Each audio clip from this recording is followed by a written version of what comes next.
It's a statistical fact. It's data, backed up by data. So the decisions that you make today need to be different from what the decisions that you have been making in yesteryear. Even when it comes to the people that you allow to be in your presence, the very women that developed the list that told you where it is that they should not take, you should not take them, don't take them. Listen to them. Stop fighting them. That's the key. Why are we fighting women? You're not hearing me. Pay attention to what I'm about to tell you.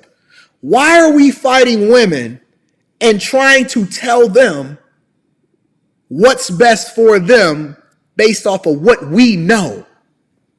You know what your greatness is to become. It's already there. It's just a matter of how long it's going to take you to manifest it. What you trying to convince her for? Why would we not want you to divest yourself? Go ahead. We don't want you anyway. If you see a chick that's for the, how many of y'all actually are interested in dating Sexy Red? We use her as a reference point of what's wrong with women today, but absolutely positively, any man in his right mind would never make himself available to such a woman in life.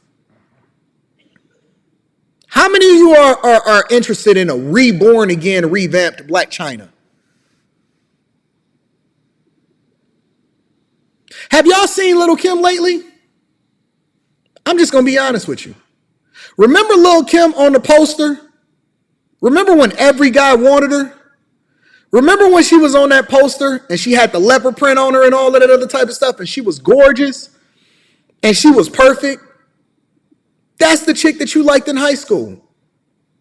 Not her specifically, but she's literally and figuratively the very women that you thought was dope.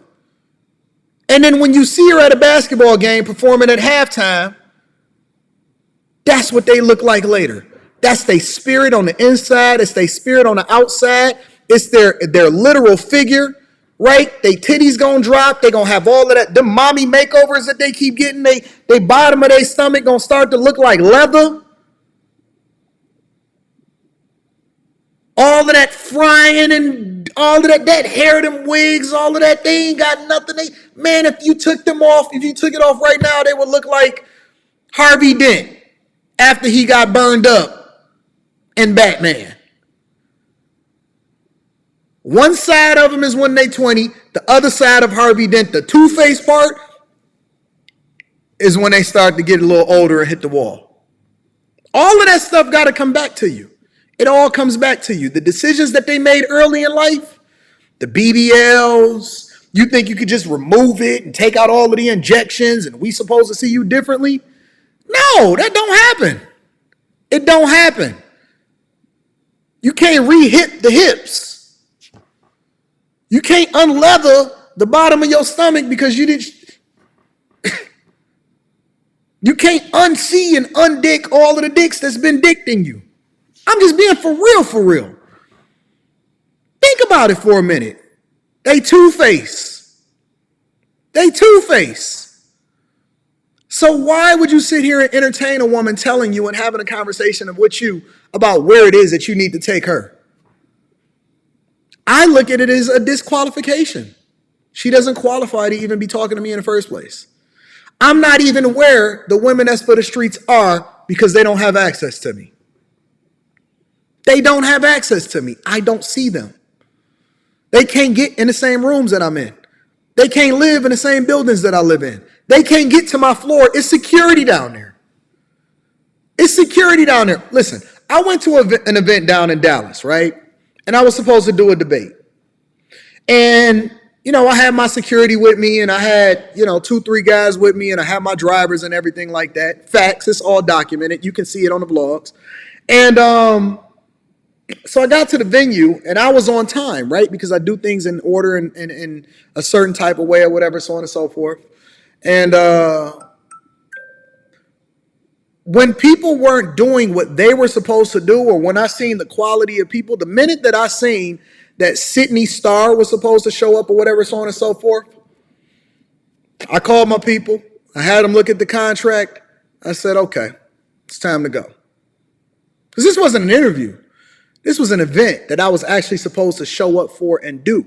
And so when I realized that certain things wasn't being met and certain expectations wasn't being taken care of because they was doing it like niggas, then I decided that, you know what? I'm too good for this. I'm too good for this. The way that I go about doing things and the way that I go about operating, I don't even put myself in a position to be subjected to certain things. I don't go to the restaurants at brunch with chicks that go, hey. I don't hang with women that got butterfly eyelashes.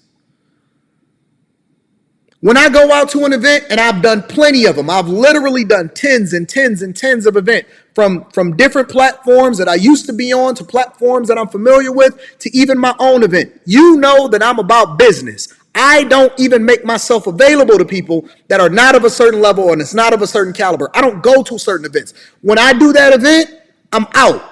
6 a.m. flight next day. I'm not at the after party. You don't have access to me. Why are y'all still allowing these struggle buggies, these struggle chicks to have access to you? Why are you even entertaining a woman when you know that she does not qualify to be in your presence, not even based off of where you're going, but based off of where it is that you project it to be? Why do you keep being the man that come in and saving women that already have children by other men that don't even respect? If her baby daddy don't respect her, both of them, why should you be the captain, save them, and then come in and think that you're going to do it any differently? They don't respect her. Mama don't respect her. Neither one of the men that had children with her respect her. Why are you then making yourself available to her? I'm not saying that you shouldn't respect her as a human being. I think that everybody should be respected as a human being, regardless of where you stand, on what political spectrum, what political affiliation that you are, whatever your sexuality is. I believe that everybody should be respected as a human being. But why are you making yourself available to people that do not qualify to be in your presence? Because kings don't move like that.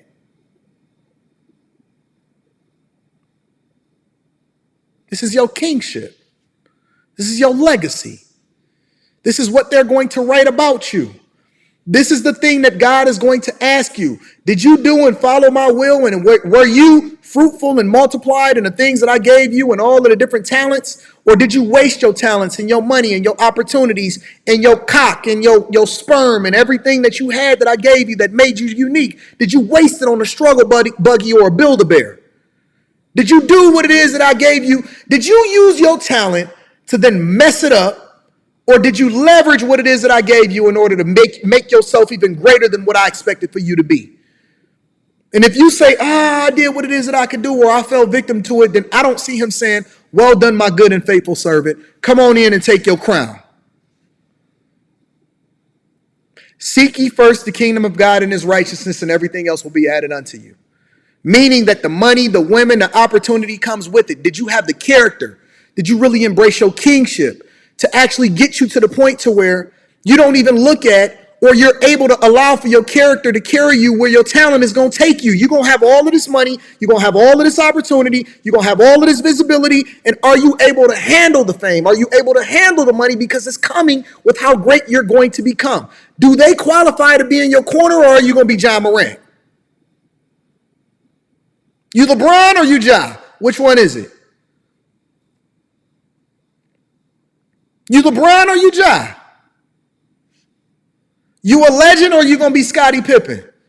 Getting took to the cleaners when he never should have been with a Larsa Pippen in the first place. This chick is still running around with his last name. He should have never been with a Larsa Pippen. We know her as Larsa Pippen. What is her last name? She's living off of his legacy and talking to Michael Jordan's son. Kingship. We don't even, when we mention Scottie Pippen's name, we don't think of Scottie and Jordan. We think of Scottie getting fleeced by Larsa Pippen and she taking half of his 401k and then going down and getting bussed down by Future and then automatically starting to talk about marriage with Marcus Jordan, Jeffrey Jordan, ruining his father's legacy. We don't think of Scottie as six-time NBA champion, three-time all-team defense and defensive stopper and all of that. We think of Scottie Pippen as a simp that married a chick that then took half of his stuff because she wasn't qualified to be with him in the first place, and now she's talking to Michael Jordan's son. What will you be remembered by? What will your legacy be? Will it be tainted, and will you work your whole life and become great only to surrender it because you couldn't control what it is that you subjected yourself to? Cheesecake Factory, don't worry about it. Keep your money in your pocket. Chipotle, don't worry about it. Keep your money in your pocket. Chick-fil-A, don't worry about it. Keep your money in your pocket. Don't take her nowhere. Don't buy her nothing. Don't succumb to the pressure. Don't make yourself available. Matter of fact, the less available you become, the more she's going to chase you. I can't tell you how many women is in my DMs, both current and from the past, talking about, what up though, Anton, let's link up, or hey, big head, how you think, how you doing? You still sending a hey, big head text, baby? Really? Really? I had to change my number about 6 months ago because everybody don't qualify to still be having my phone number that had it about 10 years ago. Changed my number about 6 months ago. I could have made sure that I kept the same number and dealt with it accordingly. Everybody don't qualify to still have my phone number. Everybody don't qualify to still have access to me. It was a season in my life that you were available, and now you don't qualify to be around me anymore. And it's not that I'm better than you. It's that I've grown to a space where we growing in two different directions. Everybody don't qualify to still be in your presence, including the women that you then used to make yourself available to, that you should have never made yourself available to. These same hoes should not be able to come back and say, yeah, I was with him, I slept with him. I'm ashamed.